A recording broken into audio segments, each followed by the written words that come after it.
शाहपुर के पास हथौड़े से पीट रहे थे, वो भी गौमांस के नाम पर। जिस तरीके से आज गुरुग्राम के सदर बाजार में पिकअप वैन के ड्राइवर के साथ किया गया, गौमांस के नाम पर उनकी हत्या कर दी जाती है। भीड़ द्वारा निर्दोष लोगों को पीट पीट कर मार डालने की घटनाओं की रोकथाम का केंद्र सरकार के पास कोई कार्यक्रम नहीं। और कुर्बानी के अवसर पर इतना बड़ा जो हमला, सरेआम पीटना, पीट करके अपहरण करना, अपहरण करके हथौड़े से जान से मारने का, पिकअप वैन के ड्राइवर को और उसको पीट पीट करके उसकी हत्या नहीं हो सकती थी।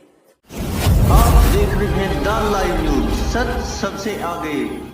द लाइव न्यूज को सब्सक्राइब करें, साथ में बेल आइकन पर भी क्लिक करें। नमस्कार, मैं भूपेंद्र रावत और मैं आप सब देशवासियों को आज ईद उल अजहा के अवसर पर हार्दिक बधाई और शुभकामनाएं। मैं आज आपके बीच में लाइव आ रहा हूं ईद के अवसर पर एक ऐसी घटना जिसने अंदर तक हमको झकझोर के रख दिया। गुरुग्राम में सदर बाजार के पास जो मस्जिद है, उसके मस्जिद के निकट मीट मार्केट में भैंस के मांस को लेकर एक पिकअप वैन पहुंच रही थी। उसके पीछा करते हुए कुछ गौ रक्षक पहुंचे मोटरसाइकिल पर, पिकअप वैन के ड्राइवर को पकड़ा, वहीं मार्केट में पीटा और पीटते हुए उसका अपहरण करके उससे दूर ले जा करके बादशाहपुर के पास हथौड़े से पीट रहे थे और पुलिस मूक दर्शक बनी रही। अब आप कल्पना कीजिए कि ईद के अवसर पर भैंस का मीट लेकर दुकान में सप्लाई कर रहे, और जो ये कोई नया परंपरा नहीं है। मीट मार्केट के जो प्रधान हैं ताहिर, उन्होंने कहा कि पिछले 50 सालों से जहां मीट मार्केट है वहां पर पशु काटने की व्यवस्था नहीं है, इसलिए दूर से ही गाड़ी के द्वारा सप्लाई करने की परंपरा है। और ये बात हम इसलिए कहना चाह रहे हैं अब आपके सामने कि आखिर ऐसा दुस्साहस क्यों और क्या कारण है इसके पीछे पहले जाना पड़ेगा। इसका ऐसा जहां पुलिस हो, हमारे देश के अंदर न पुलिस का भय, पुलिस की मौजूदगी में हथौड़े से पीटा जा रहा हो, न हमारे देश में लोकतंत्र और संविधान का सम्मान हो, न नागरिक अधिकारों की चिंता हो, और न शासन और प्रशासन का भय हो। तो इसके पीछे के कारणों को अगर हम तफ्तीश से देखें, मैं आपको याद दिलाना चाहता हूं, हमारे भारत की वायुसेना में आपने तकनीशियन सरताज, जिसके पिता मोहम्मद अखलाक की 28 सितंबर 2015 को उनके घर में पीट पीट करके हत्या कर दी गई थी। और उसके भाई, सरताज के भाई, जो वायुसेना में तकनीशियन है सरताज, उसके भाई दानिश को पीट पीट करके अधमरा किया गया था। और क्या हुआ? वो भी गौमांस के नाम पर। जिस तरीके से आज गुरुग्राम के सदर बाजार में पिकअप वैन के ड्राइवर के साथ किया गया। मोहम्मद अखलाक के मसले की जांच कर रहे थे इंस्पेक्टर सुबोध कुमार सिंह, और इंस्पेक्टर सुबोध कुमार सिंह ने अखलाक के हत्यारों को गिरफ्तार करके जेल तक पहुंचाया था। उसकी सजा क्या हुई?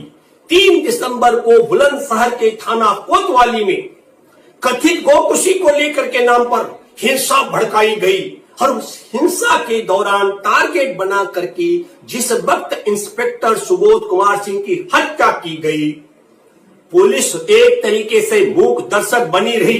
ये बात आपको और हमको याद रखनी पड़ेगी। और यही नहीं, इंस्पेक्टर सुबोध कुमार सिंह के हत्यारों में प्रमुख तौर पर जो भाजपा के बड़े नेता शिखर अग्रवाल, जमानत पर रिहाई के बाद भारतीय जनता पार्टी ने सम्मान भी किया शिखर अग्रवाल का, और शिखर अग्रवाल को मोदी सरकार के कामकाज के प्रचार प्रसार अभियान समिति का जिम्मेदारी सौंपा गया। ये मैं दूसरी बात कहना चाह रहा हूं। जब हमारे देश के अंदर हत्या होती है गौकसी के नाम पर, और उसकी जांच अगर ईमानदारी से कोई इंस्पेक्टर कर रहा हो तो उसकी हत्या हो जाती है। और जब हत्या होती है तो हत्या के दौरान सहयोगी पुलिसकर्मी मूक दर्शक बने रहते हैं। यही कारण है। दूसरी बड़ी घटना, आप सबको मालूम होगा कि 29 सितंबर 2008 को महाराष्ट्र के नासिक में मालेगांव में जो बम विस्फोट की घटना घटी थी, जिसमें 7 निर्दोष लोगों की जान चली गई थी और 100 से ज्यादा लोग घायल हुए थे, इस धमाके में मारे गए थे। उस मसले पर जो गिरफ्तार हुए थे, जो जेल में रहे, उन गिरफ्तार होने वालों में 24 अक्टूबर 2008 को गिरफ्तार होने वालों में स्वामी आसिमानंद के साथ कर्नल पुरोहित सहित साध्वी प्रज्ञा ठाकुर भी गिरफ्तार हुई थी। और साध्वी प्रज्ञा ठाकुर 25 अप्रैल 2017 को मुंबई हाई कोर्ट से जमानत पर रिहा हुई। और उसके बाद क्या हुआ? भारतीय जनता पार्टी ने उन्हें संसद का सदस्य बना डाला। पहलू खान की हत्यारों को सजा दिलाने वाले सुबोध कुमार सिंह इंस्पेक्टर की हत्या करने वाले को भारतीय जनता पार्टी के लोग सम्मान करते हैं और मोदी सरकार के कामकाज के प्रचार प्रसार की जिम्मेदारी सौंपते हैं। मालेगांव बम विस्फोट के मामले में आतंकी वारदात में जेल में रही प्रज्ञा ठाकुर को सांसद बनाया जाता है और 4 अप्रैल 2017 को हरियाणा के नूह के रहने वाले 56 वर्षीय पहलू खान, आप सब लोगों को मालूम है कि उनको राजस्थान के बेहोर में दिल्ली अलवर हाईवे पर बेहरे में से पीट पीट करके मार डाला गया था। और क्या हुआ जब उन्हें मारा गया है? तो पुलिस ने जो एफआईआर दर्ज की, उसमें 9 लोग गिरफ्तार हुए थे। और बड़ी रोचक बात है कि 14 अगस्त 2019 को पहलू खान के हत्यारे बाइज्जत बरी हो गए थे, क्योंकि जिस दिन एफआईआर दर्ज की गई थी उस एफआईआर के तौर तरीके में ही ऐसे हथकंडे अपनाए गए थे कि पहलू खान के हत्यारों को रिहा होना ही था। मैं ये बात इसलिए कहना चाह रहा हूं, आपको समझ आना चाहिए। और फिर क्या होता है, आपने देखा होगा 4 जुलाई को 2018 को झारखंड में अलीमुद्दीन अंसारी गौ मांस के नाम पर उनकी हत्या कर दी जाती है। और जो हत्यारे हैं, उन हत्यारों का स्वागत समारोह करने के लिए तत्कालीन मोदी सरकार के मंत्रियों में शामिल केंद्रीय मंत्री उनका जाकर के सिन्हा जी स्वागत करते हैं, सम्मान करते हैं, फूल मालाओं से उनका स्वागत करते हैं। तो मैं आप सब लोगों को बताना चाहता हूं कि यदि भीड़ के द्वारा, अभी जो बड़ा मसला है, भीड़ द्वारा निर्दोष लोगों को पीट पीट कर मार डालने की घटनाओं की रोकथाम का केंद्र सरकार के पास कोई कार्यक्रम नहीं है, कोई कार्यक्रम। इसलिए वो सिर्फ राज्यों पर और राज्य सरकारों को सतर्क रहने की बात करती है, अपने कर्तव्यों की इतिश्री मान लेती है, वो कानून बनाने के लिए तैयार नहीं है। मैं आपको बताना चाहता हूं कि आज ईद के इस पवित्र और कुर्बानी के अवसर पर इतना बड़ा जो हमला, सरेआम पीटना, पीट करके अपहरण करना, अपहरण करके हथौड़े से जान से मारने का प्रयास करते, पीट पीट कर घायल कर देना, इस सब का दुस्साहस कैसे आया?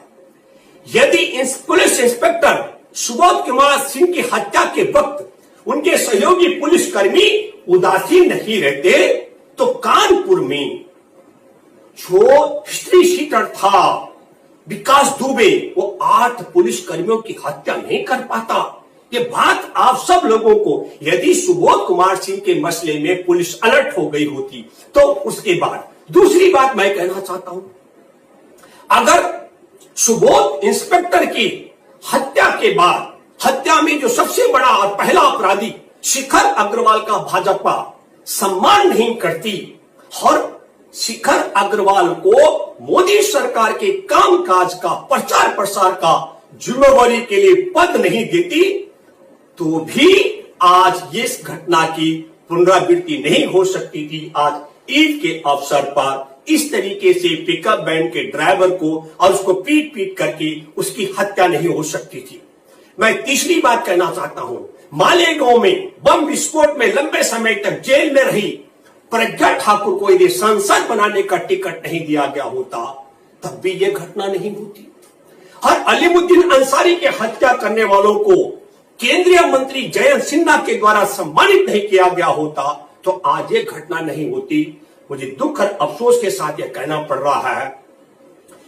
इसको अगर मेरी भाषा में साफ शब्दों में कहूं कि इस तरीके से पिकअप वैन का पीछा करके सरे बाजार में पीटना, अपहरण करना, फिर उसको दूर ले जा करके हथौड़े से जान से मारने का प्रयास करना, ये किसी आतंकवादी वारदात से कम नहीं है। मैं हरियाणा की खट्टर सरकार से आग्रह करता हूं कि तत्काल जितने उस गिरोह में शामिल थे उन सब लोगों पर क्यों नहीं देशद्रोह आतंक का मामला दर्ज करके कार्रवाई होनी चाहिए, जिन्होंने पिकअप वैन का अपहरण किया और अपहरण करके ड्राइवर को जान से मारने का प्रयास किया।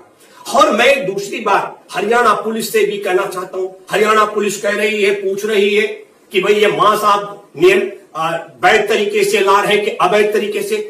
वैध तरीके से अवैध तरीके का मामला है, उस पर अलग से आप कार्रवाई कीजिए, लेकिन ये छूट किसने दी कि आपके होते हुए पुलिस की मौजूदगी में आतंकवादी गौ रक्षा के नाम पर इस तरीके से निहत्थे लोगों को मारने पीटने, देश के लोगों को मारने पीटने का काम करें। और ये बात मुझे लगती है जिस तरीके से इनके विधायक गुर्जर हैं, जिसने पहले कहा था, उसने कहा कि आप बलि क्यों नहीं देते हैं अपने बच्चों की। मैं आपको याद दिलाना चाहता हूं, हमारे देश में मनोहर पर्रिकर जब मुख्यमंत्री थे तो उन्होंने बाकायदा कर्नाटक की सरकार से आग्रह किया था कि उनके यहां गौ मांस की आपूर्ति नहीं हो रही है। हम आपको बताना चाहते हैं अरुणाचल में बहुत बड़ा बयान आरएसएस के लोगों का था। आरएसएस के वहां पर 5,000 कार्यकर्ता है जो गौ मांस का सेवन करते हैं। ये पिक एंड चूज का मामला बिल्कुल हमारे को बड़ी विचित्र स्थिति लग रही है कि पशुओं के नाम पर इंसानों की हत्या का सिलसिला आपको बंद करना चाहिए। और मैं आदरणीय नरेंद्र मोदी जी आपसे आग्रह करना चाहता हूं, हर बात पर आपका ट्वीट जाता है लेकिन इस मामलों पर आप साइलेंट रहते हैं। आपने मोहम्मद अखलाक के मामले में कई महीनों की बात जिक्र किया जब वो आप बिहार पहुंच गए थे। आपने पहलू खान के विषय में जिक्र नहीं किया। एक जुनैद था हाफिज 16 साल का बच्चा जो दिल्ली में आया था ईद पर अपने सामान की खरीदारी करने के लिए, उसको रेल में चलती रेल में उसकी हत्या कर दी गई थी, उस पर आपने मुंह नहीं खोला। और आप ही के केंद्रीय मंत्री जयंत सिन्हा अलीमुद्दीन अंसारी के हत्यारों का सम्मान करने के लिए पहुंचे, आपने मुंह नहीं खोला। मैं उम्मीद करता हूं आदरणीय नरेंद्र मोदी जी कि अभी गुरुग्राम में जिस तरीके से पिकअप वैन के ड्राइवर को पीटा गया और उसको अपहरण करके जान से मारने का हथौड़े से प्रयास किया गया, आप न केवल संज्ञान लेंगे बल्कि हमारे देश के अंदर एक ऐसा कानून भी बनाने की ओर अग्रसर बढ़ेंगे ताकि ये जो सिलसिला है मॉब लिंचिंग का, जरूरत पड़ने पर कब आप दलितों को पिटवा देते मरवा देते हैं, जरूरत पड़ने पर कब मुसलमानों की मॉब लिंचिंग हो जाएगी, इस पूरे क्रोनोलॉजी को समझना पड़ेगा। और मैं आखिरी बात कहना चाहता हूं, बड़ी मुश्किल से हमारा देश कोरोना काल से निकल करके कहीं सुगबुगाहट हो रही है। अभी भी कई महीनों का समय कोरोना काल से निकला नहीं है। उस क्रोनोलॉजी पर हम बात करेंगे, लेकिन फिर भी लोगों ने हिम्मत और साहस की है कि लोग बाहर आए, क्योंकि टेलीविजन और अखबारों ने बहुत डराया है। मैं आप सब लोगों को एक बात और कहना चाहता हूं, मैं आप निरंतर हमको सुनते रहेंगे, कोरोना का बहुत इतना भय नहीं है जितना इनके आतंकियों का मॉब लिंचिंग करते हैं, जो हमारे देश में मुसलमानों का दलितों की मॉब लिंचिंग करते हैं। इन आतंकवादियों का भय अधिक है, लेकिन फिर भी कोरोना से आपको सुरक्षित रहने की उतनी जरूरत नहीं है जितनी जरूरत आपको मास्क लगा करके अभी पुलिस से अवैध वसूली के लिए मास्क को जरूरी कर दिया गया है। मास्क से कोरोना रुकेगा कि नहीं इसकी कोई गारंटी नहीं है, क्योंकि कोरोना अपने आप में कोरोना की क्रोनोलॉजी भी बड़ी विचित्र है, लेकिन पुलिस की अवैध वसूली और मारपीट की जो छूट की लूट दी गई है, उसके लिए मैं आप सब देशवासियों से आग्रह करता हूं कि मास्क का सेवन जरूर करें। और मैं नरेंद्र मोदी जी आपसे यह आग्रह करना चाहता हूं कि हमारे देश का जो सम्मान पूरी दुनिया में है, इसको अपमानित करने के लिए अपने गुंडों को यह आतंक का सिलसिला बंद करवाएं। ये उम्मीद और ये अपेक्षा मैं आपसे करता हूं। धन्यवाद। पूरे देशवासी सब लोगों को आपसे गुजारिश करता हूं और आप सब लोगों को आज के इस कुर्बानी के दिन ईद पर सब लोगों को बहुत बहुत बधाई और धन्यवाद। आप देख रहे हैं द लाइव न्यूज, सच सबसे आगे। द लाइव न्यूज को सब्सक्राइब करें, साथ में